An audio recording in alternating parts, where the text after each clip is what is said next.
everybody. Thank you for joining us today. My name is Colin, and I'm the marketing manager at Hult for the North America region.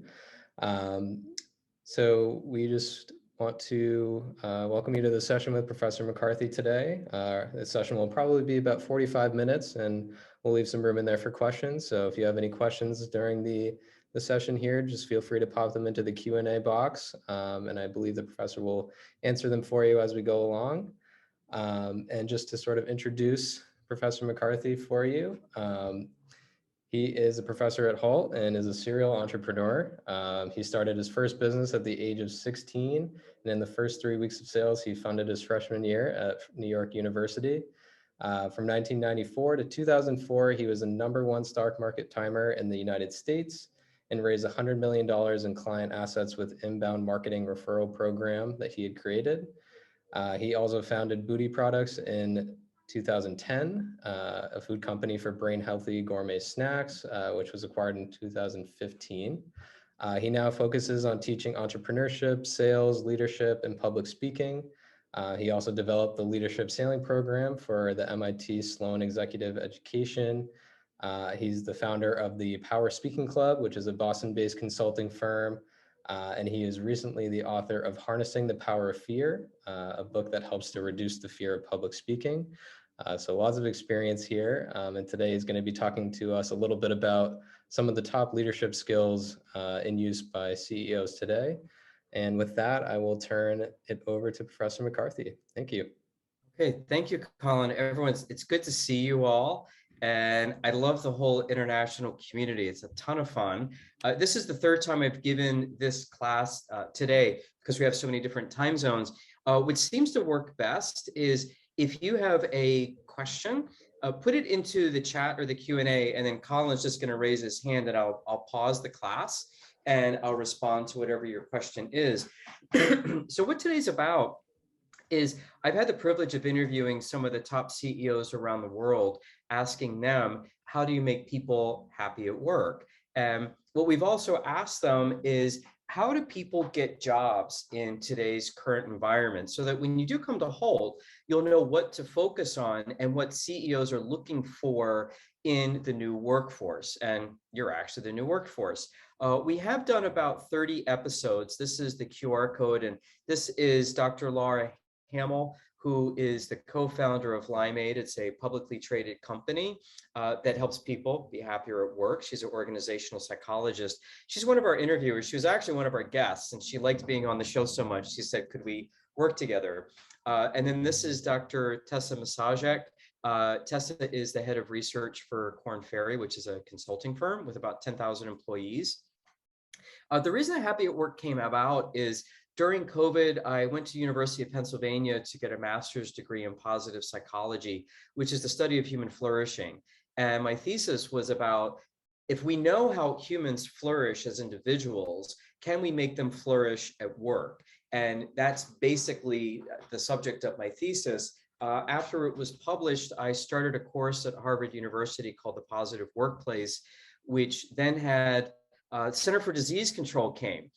Because they weren't very happy at work when COVID came out. So it was interesting to have them come. Government officials came because when the war ended in Afghanistan, a lot of projects that they had been working on for human rights and women's rights, childhood education, all those deals got killed. So they came to us to figure out how can we make it better. Then we got picked up by Forbes magazine, and I kind of made a friendship with the interviewer at Forbes and said, hey, why don't we work together? And we ended up creating the podcast.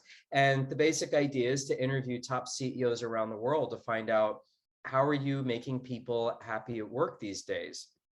If you want a little bit more about this, I recently wrote a Harvard Business Review article called Perma V, which is basically taking all the components of personal well-being, which you'll see Perma V is an acronym for what you need, which is positive emotions, engagement, relationships, meaning, accomplishment, and vitality, which is health.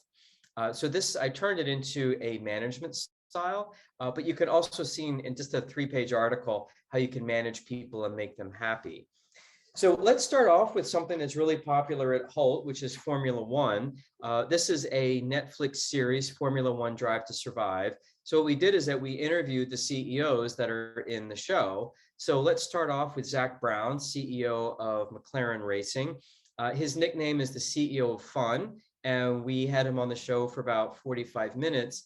And what we first wanted to ask him is, how do you create resilience on your team? And why is this important for you? When you come to Hult, when you go to college, you have a lot of work to do. You have a lot of pressure, a lot of deadlines. That's just typically what happens in college. And it can be overwhelming, but resilience will allow you to go through that. There's a Japanese saying, knock me down 6 times, but I get up 7. And that's what we want you to do when you get knocked around, is to get back up again. So how do you do that? When Zak came into McLaren, they were not winning a lot of races at Formula One. Mercedes wins most of the races. And the culture of Formula One is quite harsh. It's basically, there's one winner and the rest of you are losers. So it's incredibly competitive, but it can also be discouraging knowing that the probability of losing is probably what's going to happen to you. So how do you get resilience? First thing he did is he fired some people on the management level that he did not feel were going to take them to the next level. The next thing that he instilled in the team was to say, once you have a few successes, and keep those in mind, your motivation will be increased because you keep in mind that you've actually been successful before. A lot of perfectionists will be successful at something, forget about it, and move on to the next thing. And once they accomplish that, they forget about that, and they move on to the next thing. And they tend not to savor their successes. They also tend not to be as resilient because they're always worried about failure. So a lot of them are motivated by the fear of failure, as opposed to being motivated by, hey, I've been successful in the past and I'll probably do that in the future. And there's a difference in your peace of mind when you have one of those two different mindsets. What he also does is he gives people autonomy. He would point people in the right direction and let them do the rest. The Federal Reserve in the United States, in conjunction with MIT, did a study on what actually motivates people. And the focus was about money. Does money really motivate? And what they found was it does to a point. So once you've had basic needs met, and maybe a little bit extra, it doesn't have the same impact. It has diminishing returns. But what does give you autonomy is what I call MAP: mastery, autonomy, and purpose. So humans like to do things really well. So we like to master things. We also like autonomy. So you could say, you're at point A, I need you to get us to point B. How you get us there is up to you. People like to do things their own way. And then purpose is knowing that what you're doing matters, that you're doing something important. So imagine that your job is to make hamburgers. You cook the hamburgers, and you don't know for who, and you might not care because you're not being paid very well. But if you found out that they were going to be going to a group of people that already had lunch and they're probably going to throw your hamburgers away, that's not very motivating. But what if it ended up that there were refugees that are just arriving in the United States and they haven't had a meal in 3 days, and you're going to be the first piece of food they've had in 72 hours? Now you want to make sure those hamburgers are good and they taste good because you want to help these people. So making sure that you have a purpose in what you're doing. It's not what you're doing, it's knowing that it has meaning. That is the most important part in having a job. So I encourage you to look for mastery, autonomy, and purpose in your future career. So here are some takeaways that you can use from Zak Brown. First one is, keep your successes in mind to encourage you to do more. This is going to give you resilience to bounce back. How can you do this? There was some research done at the University of Pennsylvania. I'd encourage you to do this afterwards. So please screenshot this slide. So when we finish up in about 45 minutes or so, I'm going to ask you to take out a piece of paper and pen. And for 2 minutes, you're going to write nonstop all the successes you've ever had in your life. So it can be the big stuff, like I graduated high school, or I was a star on my athletic team. It could be really big things, but it can also be successes that are meaningful to you. Like, I do really well at chess, or I can stand on my head when I go to yoga class. Whatever you feel is a success for you, you write nonstop for 2 minutes. If you run out of successes, then repeat what you've already written. I encourage you to write it down with pen and paper as opposed to texting it to yourself, because the brain needs to slow down. And when you're writing physically, your brain really considers and gets deeper with what it's actually looking at. So 2 minutes of nonstop success journaling, and then you set the timer for 60 seconds and read over the list. Just for 60 seconds, look at all the things that you've done with your life so far. And you'll notice that your mood is going to go up, your sense of self-efficacy is going to go up, and you're going to be more resilient because you're going to sit back and say, wow, I've done more good things than I thought. Yeah, I'm doing all right. Humans, for survival, tend to focus on the negative. They don't tend to focus on the positive. That's why we've survived so far, which is where the fight or flight syndrome is coming in. However, in such a modern day society, our reptilian brain really has not caught up to society. We don't have as many threats as we used to have when we were cavemen and cavewomen, which is why we still have more of a negative bias. Like if Colin was my boss and he says to me, hey, Michael, I need you to come see me in my office after work today. My heart rate's going to go up and I'm going to be worried that he's going to fire me. What did I do wrong?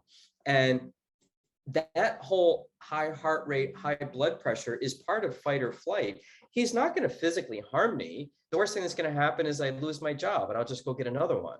So we still have these reactions that are actually a little bit too visceral. The third one is to get a mentor. This is someone who's typically older than you, but someone who definitely has more experience in the area that you're interested in working in. Now, the reason that I did well in trading the stock market is that I was the researcher for Gerald Appel, who invented stock market timing, which is basically predicting stock market crashes. He was managing $800 million. I was making $30,000 a year. I was nobody. I was 19 years old. And he became my mentor. And what I realized, I couldn't understand what he was getting out of the deal. And it was the fact that I was kind of like a surrogate son to him. I was really interested in what he did professionally, but his real son, he was actually an anesthesiologist. He was a doctor, and his wife didn't care about what he did. So when you're a mentor, someone's really interested in what you're doing professionally, and usually the people around you aren't, like your family. So they get something out of it by passing on the knowledge. So don't be shy about going to a famous person and saying, would you mentor me? The only thing you have to do is show that you're growing because of what they're telling you to do. The next one is to talk to an encouraging friend and make sure that you have an encouraging friend, someone who supports you and your value system and what you're doing. You need to have those encouraging words. Typically, the most discouraging people in our lives are the people who love us the most. Think of your mom or your dad, where you say, hey, I got this great news, and all they come up with are like all the negatives. When I got a chance to work in China, all my mother was worried about was that I was going to end up in a jail in China. I'm like, Ma, it's a really cool opportunity. Be happy for me. But instead, she was more worried. And this is why people who love us tend to be more negative. But find someone who would celebrate your successes. So getting that friend. The other is what's called an accountability partner. This is someone who I'm going to declare I'm going to do something hard. And if I say it to you, I now have given myself some form of deadline and accountability to do it. I've written 2 books. It's really time consuming to write a book. If I hadn't told people I'm going to write a book, I probably would have stopped partway through and thought, it's not really worth it. But having an accountability partner is going to get you to be more successful. So like, for example, I do a lot of exercise, but I don't exercise on my own. I go to classes. So the people that are in the class with me on my swim team and in my yoga class, they're my accountability partners, because if I'm not going to swim an hour and 15 minutes alone, but I will with the team. So accountability partners will make you more successful. We then asked Zak about any tools that he used for leadership, and he actually did start to win more races because of his leadership style. They call him the CEO of fun, and he actually is. Now, when you think about it, Formula One cars have about 100 workers supporting each car. They tend to be away from their families. because they travel going from race to race. So a lot of these support people that are doing Formula One racing miss anniversaries with their husbands or wives or boyfriends or girlfriends. Children get born and they miss the birth. Children graduate high school. They'll go to ballet shows and they miss a lot of their life, which can be really depressing. So what he does is that he makes sure that they have a lot of fun, but when it's time to work, they work really hard. If you don't work well at Formula One, you're going to lose. And losing doesn't get you anything in Formula One, which was why it was a really interesting interview, that they have to live to a higher standard. The next one is creating an environment where everyone enjoys being together. So he only hires people who want to be part of a family or a community.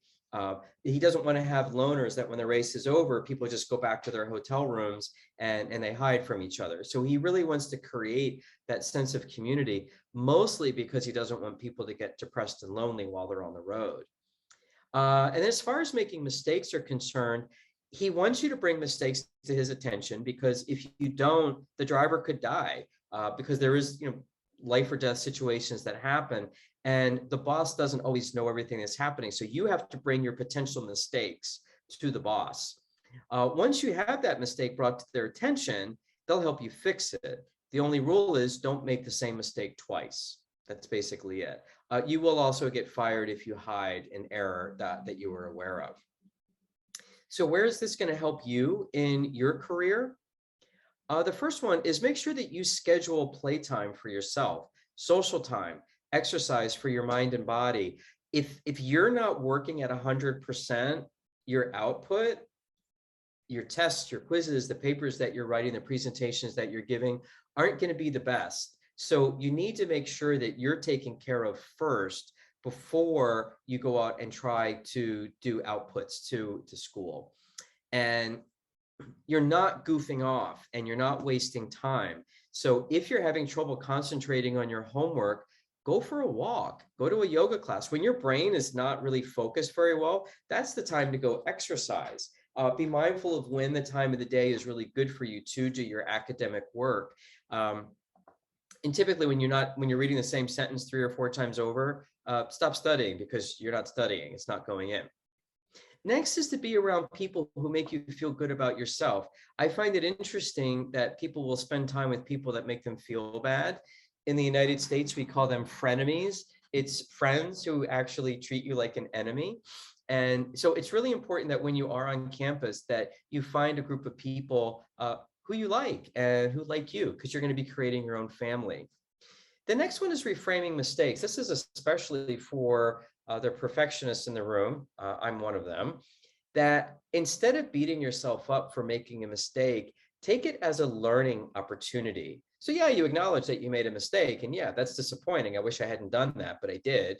However, instead of making it a total loss, harvest something good out of that and say, okay, well, what could I learn from that? How can I not do that again? And off you go and you grow.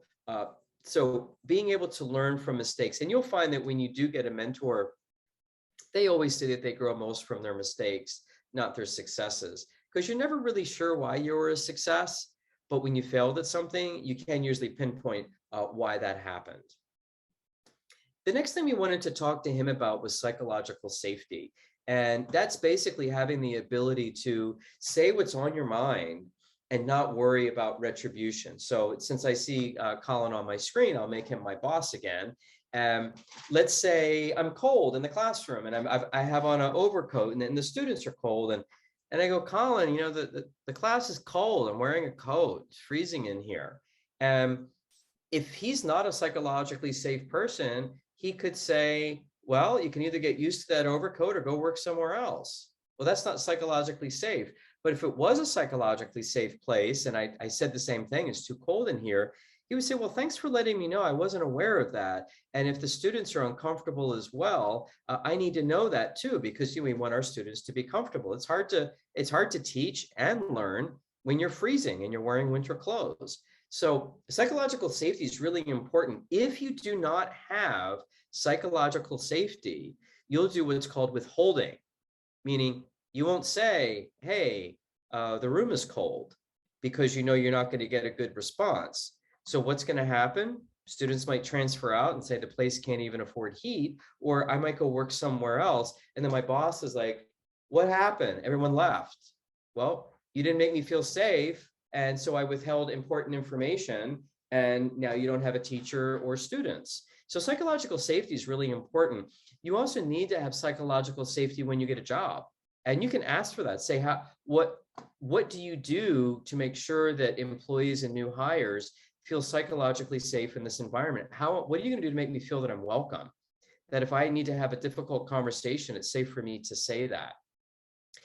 The way he creates psychological safety as a CEO at McLaren is he tells people, I have an open door policy. Come talk to me whenever you need me.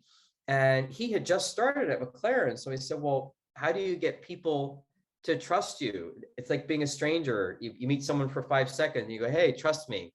I'm trustworthy. Trust me, it's okay. And they're not going to trust you if you do that. So what he said is it takes a little bit of time, word of mouth. So eventually someone's going to come into his office, have a conversation. They'll go back to the rest of the team and say, yeah, you know, Zak's actually for real. He does make you feel safe. Also, be open to coaching and mentorship. You can't grow without it. If you want to be an entrepreneur and you have an investor and they ask you, are you coachable? Say yes. Otherwise, you're not going to get the check. The reason that these people ask this question is that they're not just going to give you money and hope that you do well when you're an entrepreneur. They'll say, okay, look, you have a really great idea. This thing does have potential, but I know that you're young and you don't have a lot of experience. So not only am I going to give you my money, I'm going to give you my mentorship. I'm going to give you my network. All the people that support me, I'm going to bring them to you so that you can do well. And if you tell me that you're not coachable, I'm not going to give you my money. So you need to be coachable. And actually, first-year students starting in the fall all get coaches and mentors. I'm actually going to be a coach in the fall as well, so I might be meeting you. But make sure you say yes to that one. And coaching and mentorship can be hard because people are telling you what you need to do better. And again, if you're a perfectionist, they do not like negative feedback. So it can kind of hurt your feelings to be told, hey, you know, let me tell you how you can get people to like you right away because you're a nice person, but not when I first meet you. It takes about a week or two before I realize, you know, he's all right. That can hurt to hear that.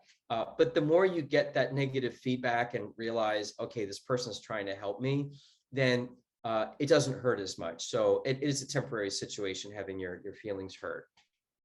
So some tools for you that we learned from Zak is be very mindful of your personal brand, especially when you start something new, like a new job or you're coming to a new school. People are going to remember not necessarily what you said to them, but how you made them feel. Think about that. How you make them feel is what they're going to remember about you, and then they will tell other people. So the second thing here is, what do you want people to say about you when you're not in the room? So perhaps, let's say now that Colin is my coworker and I'm complaining about the cold room, and that's the only thing he knows about me. My name's Michael and I'm cold. And someone says, what's Michael like? He kind of complains and he's cold. So that's not a great reputation. So what I might want to be mindful of is to say, you know, I really love being here at Hult. I love the international community. It's close to where I live. Boston's a great city. I'm a little cold in the classroom, but you know, overcoat takes care of it. But yeah, I like being here. That's different. Then when someone goes to Colin and say, well, what's Michael like?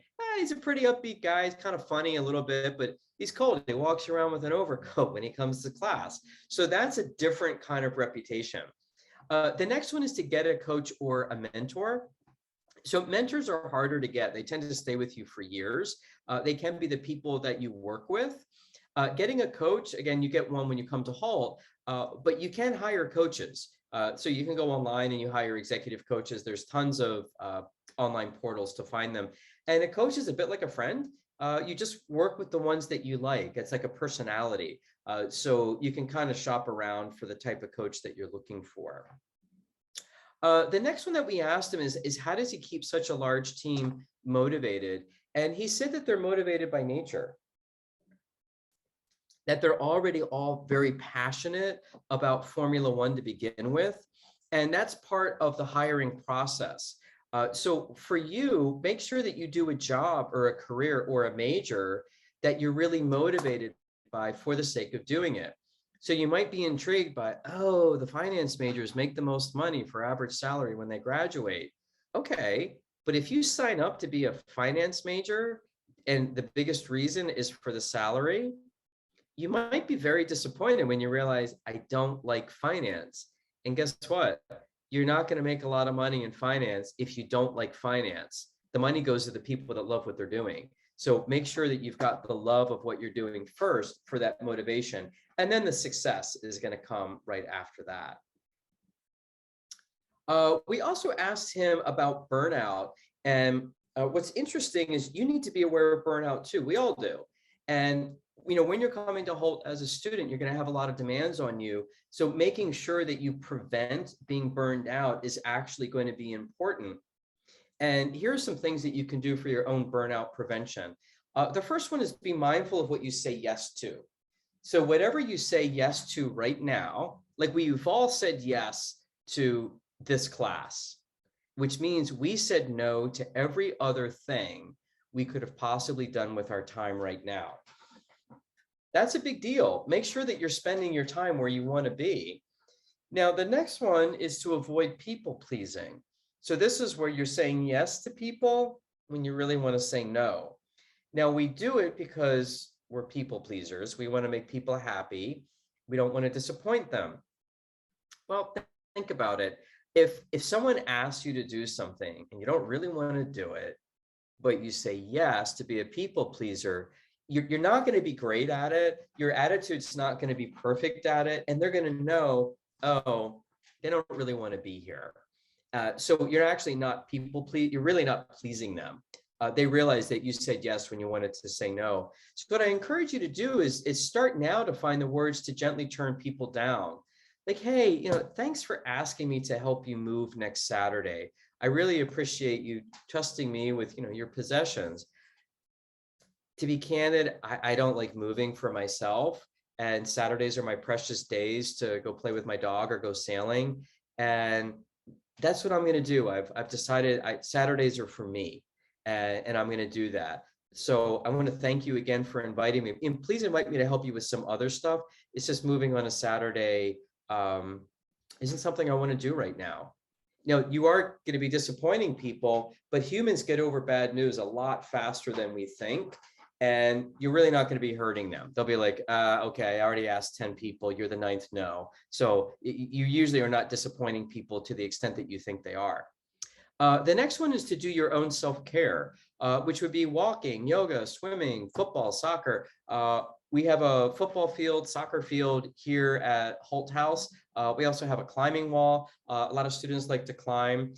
You're around a lot of water. If you want to do kayaking, sailing, you can actually get sailing lessons literally 10 minutes from campus. So make sure that you do something physical for your body and then doing something mental for your mind. The next thing we talked to him about was diversity. And Zak Brown was the first CEO for Formula One who hired a female race car driver. And I wanted to know, did you hire her because she's fast, or did you hire her because she was a woman? And it was interesting. He had a great answer. He said, if I hired her because she was a woman, she would lose races. And then it would be a bomb that what I did. People would see that I wasn't sincere with diversity. He goes, actually, I hired her because she was really fast and I wanted to give her an opportunity. And I like diversity. You get better ideas. And there is data behind it. You actually want diverse teams because people from different cultures, different countries, different value systems, different experiences have better ideas because you can mix them together. If we all come together and we're all from the same place with the same background, we're not going to have as much creativity because we aren't from other places. So the US is actually embracing diversity because they are seeing it as a competitive edge. As a Hult student, I would encourage you to tout your diversity to people and think about some statistics about Americans. Most Americans do not have a passport, which means they've never left the United States. Less than 5% of Americans know a second language. All of you have a second language at a minimum. So what I would do when you do apply for jobs, if you do want to stay in the United States, if you come to the Boston campus, then you would want to say, I'm multilingual, I'm multicultural. I can actually help you with your creativity. I can help with innovation because I am from a diverse population. So I would sing pretty loudly that being diverse is your strength. Then we did ask him for advice for new graduates. And he said he was able to follow the American dream, which is basically following your passion. And he did it. And I encourage you to do the same thing. Just be mindful that the data does support that the major that you sign up for as an undergrad is probably not going to be the career that you have at the end. So don't feel bad about switching careers. Don't feel bad about that. That's okay. You will be learning something from every experience. The last class that we had a few hours ago, a woman was a lawyer and she doesn't like being a lawyer. So she's coming to the grad school to get an MBA. And she said to me, is it going to be bad in the interview to say that I left law? I said, absolutely not. Flip it, make it a positive. Say, not only do I have my MBA, but I can look at things through a legal lens. I understand compliance. I understand litigation. I understand negotiation. That's going to be a lot stronger than someone who just has an MBA.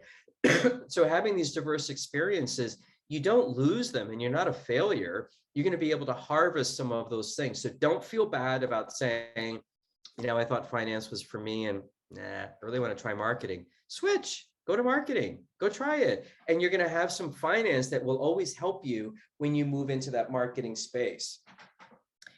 He spent a lot of time talking about attention to details, which in younger populations, he doesn't see, and it drives him crazy. The reason is that his name is Zak, spelled Z-A-K, not Z-A-C-H, not Z-A-C-K. And he said, when people send me their resumes, if they can't spell my first name right, I don't look at it. So paying attention to details, especially typos, are really important. Even with dating, there was actually research done on dating sites that people that had typographical errors, misspelled words, don't get as many dates because people think you're not as smart. Now, with English being a second language for a lot of our students, it's even more important to make sure that you get the spelling right, because people will not give you the negative feedback. They just don't give you the opportunity. The next is being well researched. So if you have an interview somewhere, look at every page on the website of that company, because if they ask you something about it and you haven't looked at it, they're going to say, well, you didn't really do your research, did you?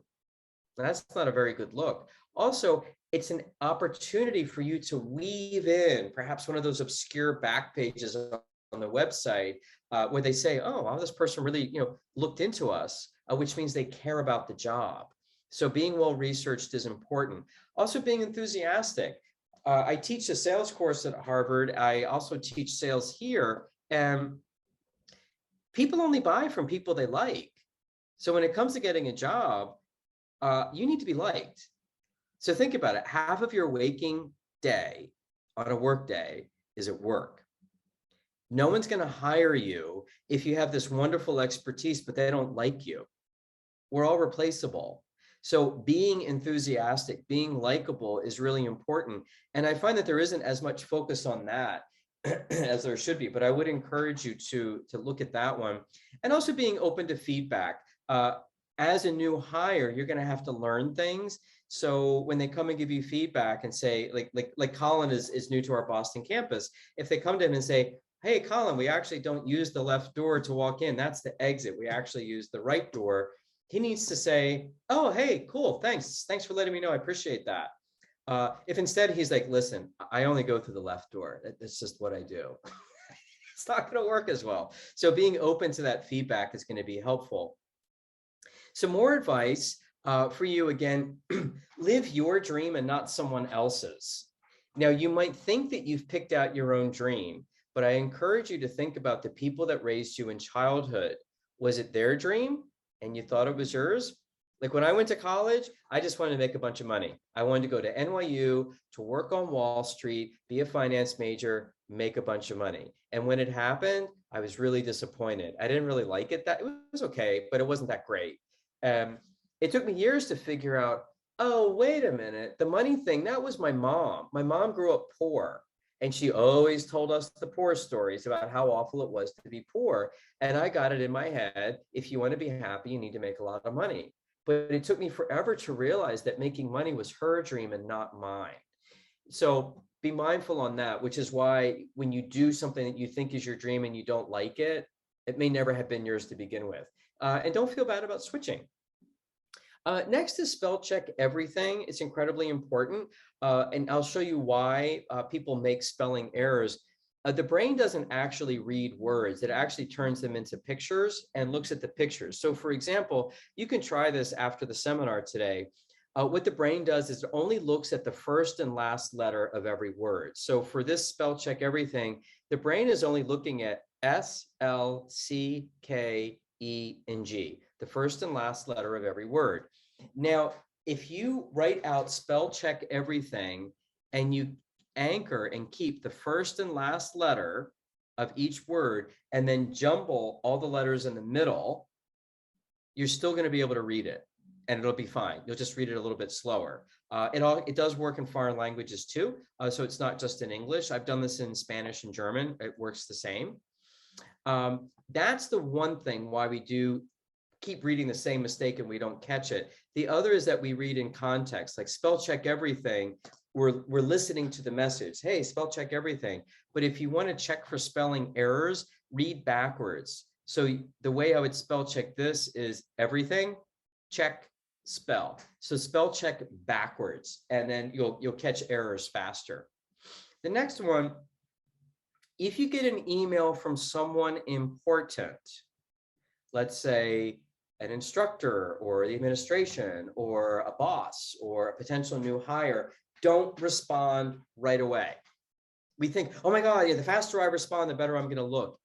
Read the email slowly, walk away, read it again, and make sure you read everything. I can't tell you how many people skim because now we have so much data in the world. People are skimmers. And when you skim, you don't look very smart. And if you're trying to get a job, it's really important. So I'm going to give you an example before I talk to Ritesh. I see Ritesh put a hand up. So this was an email that I got the other day from my dentist. They wanted to change my teeth cleaning schedule. So she canceled my appointment and it's down here. So Gina does the scheduling and she's trying to give me some new options. So she goes, hello, we have time on August 3rd at 9 a.m. or 10 a.m.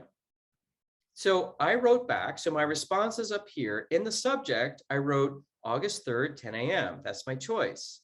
And I wrote, count me in. I only write really short emails because I know people don't read. Well, she didn't read this one either. So she wrote back, what time? And there it is in the subject, 10 a.m. So imagine what I think when I see this. Now I know what's happening. Gina is just a modern person looking at 100 emails every day, but she's not really reading. She's skimming. If you skim and people know it, this is what employers will think.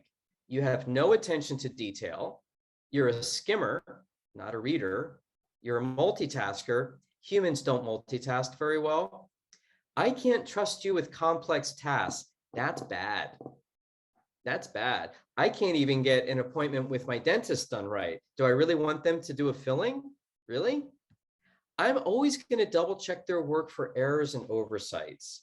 So this is actually a big deal and it's preventable. So I really would encourage you to focus on making sure that your email communications, you read them thoroughly, be thoughtful about it, and make sure things are spell checked. And I only focus on this because it drives Zak Brown absolutely crazy that people don't know how to spell his name right. Is Ritesh able to chat with me with the webinar? I see the hand went up. I don't believe so, but if you want to put the question just in the chat there, we can. Great. Okay, yeah, so Ritesh, if you just type it in and then Colin will just give me a little hands up and we'll answer it. So next, let's move up to billionaires.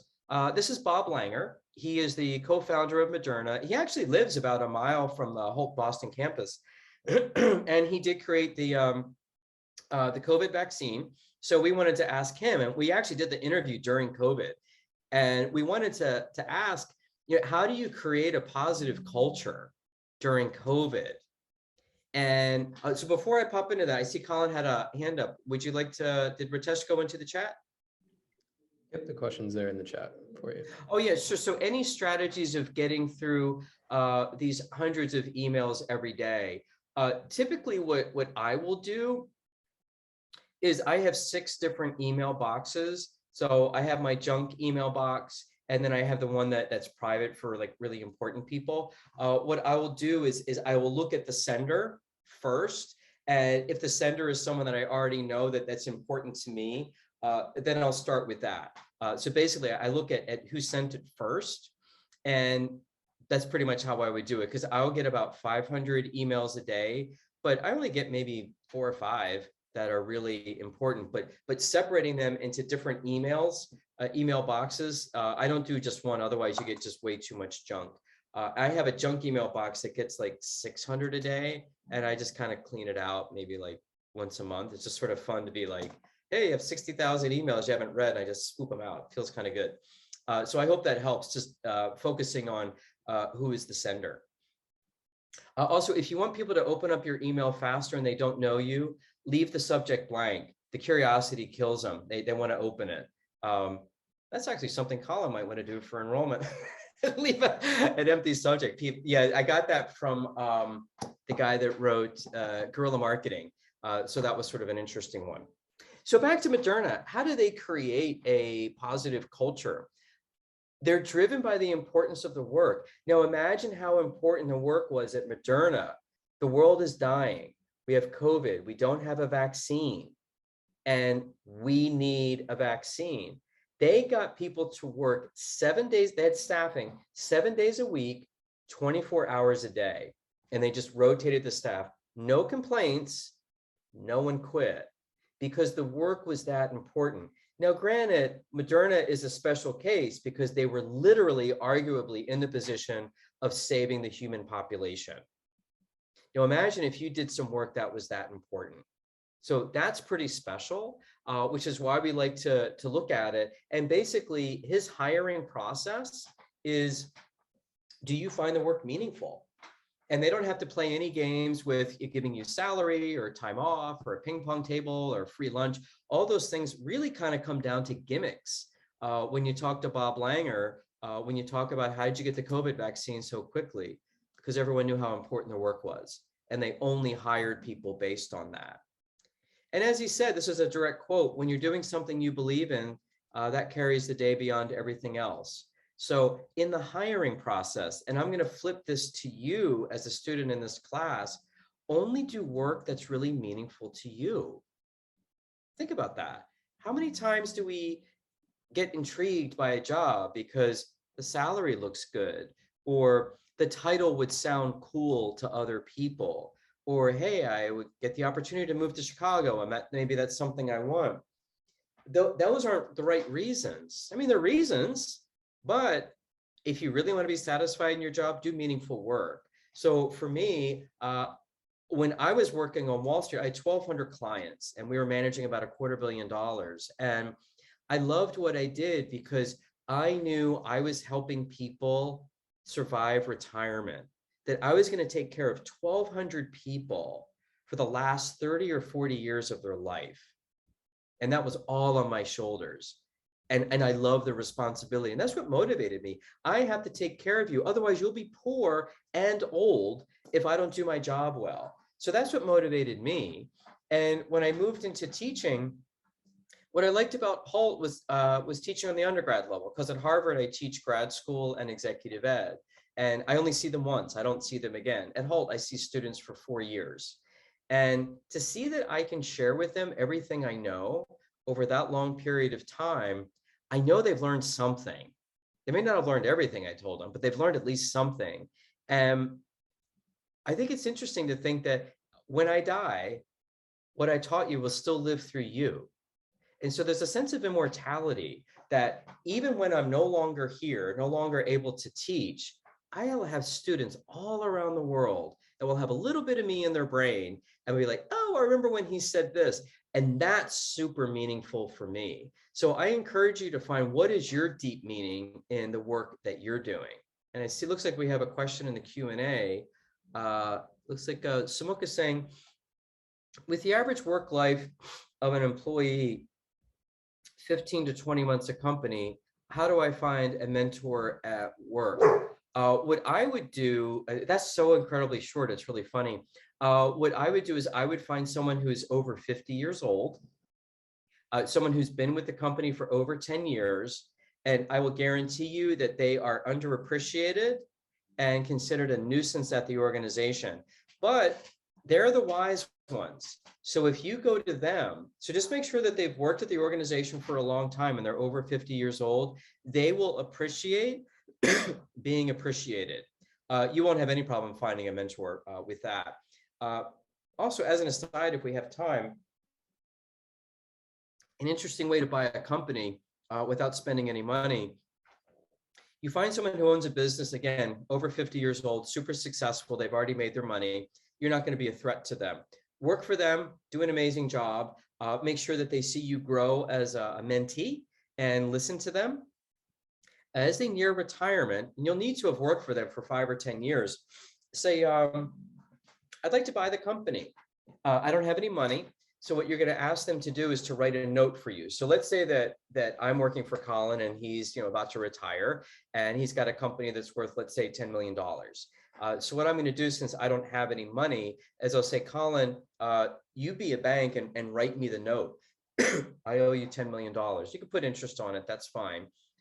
You go off to the beach and retire. In the first year, I'm going to make 10% of the income. The other 90% is going to go to you. Then it's going to slide on the scale. It's going to go 20-80, 30-70, and then eventually you're going to be getting the 90-10. Part of your income is going to pay off the note for the income of the company. Then he'll get a lifetime annuity. So for as long as Colin lives, he'll get 10% of the company income. Even after the debt has been paid, he'll get a 10% annuity, which is, you have to incentivize him financially to loan you the money. And he doesn't have the money either. He's just written you the debt.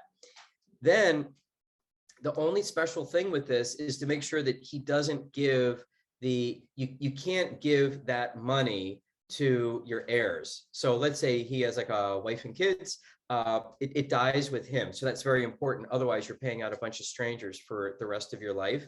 The one thing that people won't tell you is that Colin's going to be my free mentor for the rest of his life because he wants me to keep paying off the debt. So it's important that if you want to buy a business, you don't have any money, don't worry about it. This is actually a path to buying a company without any money. So that's a bit of an aside there. So final thoughts on Dr. Langer, his advice for you, because we asked him, do work that holds deep meaning for you. So we can really be, and a lot of people can say, well, lucky you, I have to support my family back home. I have student loan debt. I understand that. I totally understand that. However, you're not going to make as much money or be as successful as someone in the same job who finds that job to have deep meaning for them. If you don't have deep meaning in it, you're not going to do as well with other people. I actually met a guy in San Francisco. He came from Africa. He went to a coding camp and he ended up getting a job making $150,000 a year. And when I met him, he was quitting and going back home. And I said, why are you quitting? And he said, well, 150 is not a lot in the coding world in San Francisco. I don't really love it. And I'm never going to be as good or as successful as the people that really do. I said, you're right. You're absolutely right. So he left, he moved out of San Francisco. Next one that's really important, especially for your generation, and this is impacting all of us, is focus. There are 12 reasons why focus has decreased in the world today. It's not just our phones, although phones are a part of it. It's because we have too much data in the world. There's too much information out there, a lot more than what we used to have. And the problem is that we don't want to miss anything. So we've become skimmers. That's why we read headlines, but we don't really read the story. It's why we make all these spelling errors, because why learn how to spell when you have spell check? They make things too easy. So Stolen Focus is a great book to read. And if you can get your focus back, you can be much more competitive than anybody else. So I'm going to do a quick poll. So please pull up the chat. And I want to ask you, please type into the chat, how long do you think the average attention span is of a full-time employee around the world? Put in the time. And make sure you put in the time, the time period. So you can have a number. It'll either be seconds, minutes, or hours. So we have 50 minutes, 3 to 8 hours, 1 hour, 20, 10 minutes, 25, 3 minutes. 3 minutes. Next, type in the attention span of the average college student in the United States.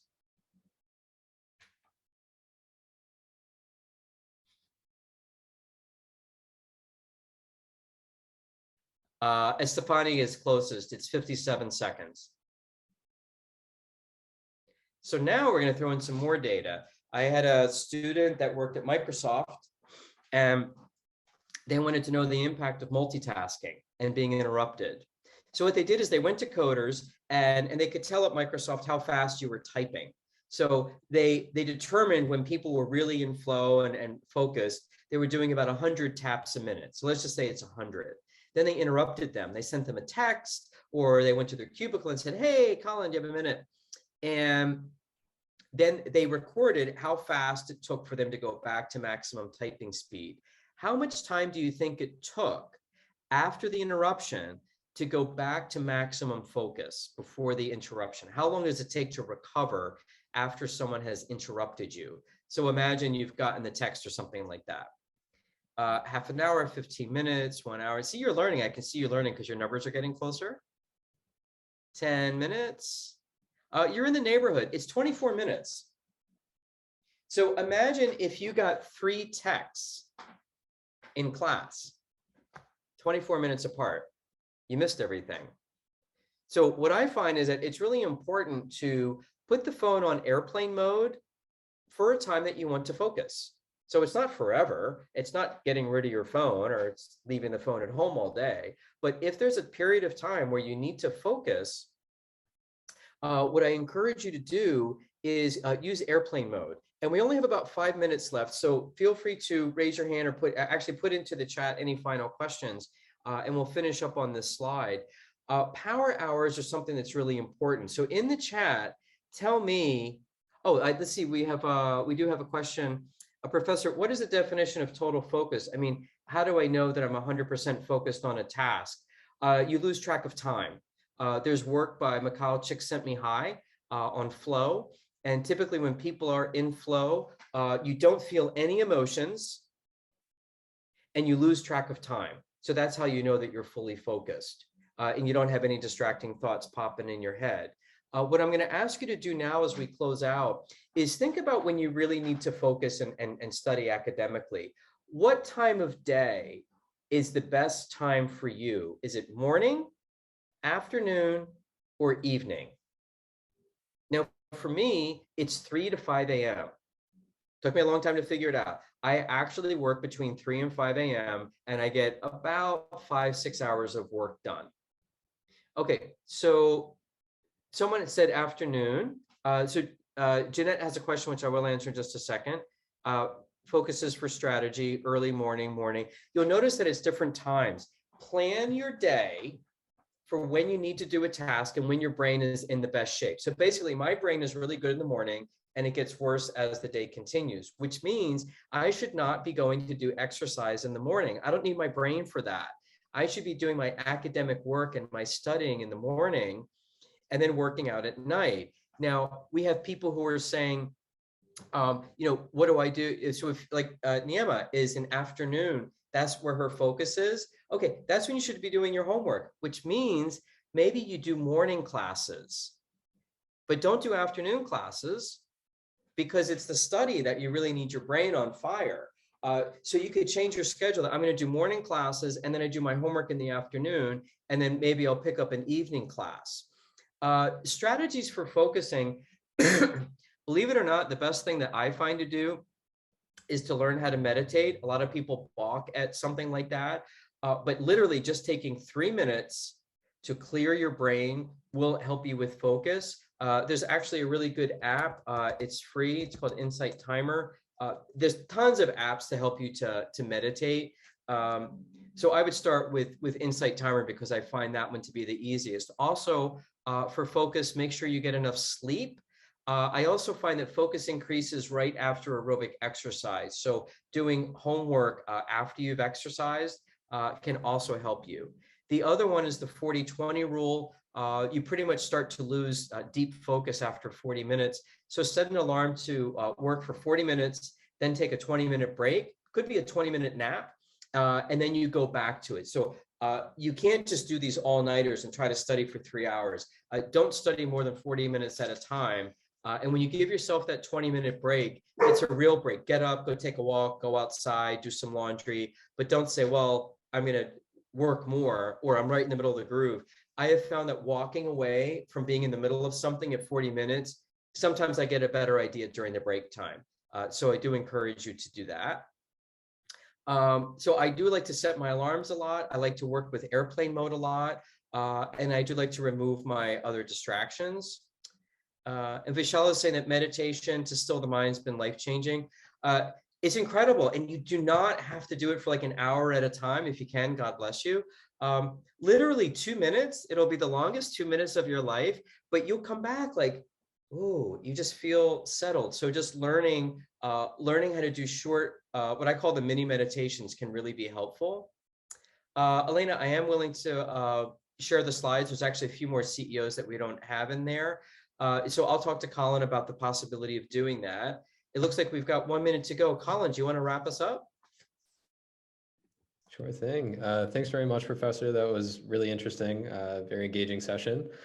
And thank you all for attending today. We appreciate you being here. And if you want to find any more information about events like this or others, you can head over to hult.edu/events or reach out to your enrollment advisors. They'll have some of that information for you as well.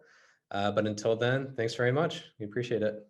Okay. Thank you, Colin. Thank you, everyone. So good to see you all. So have a great morning, afternoon, evening, and Stolen Focus will help you, and hope to see you on campus. Bye-bye.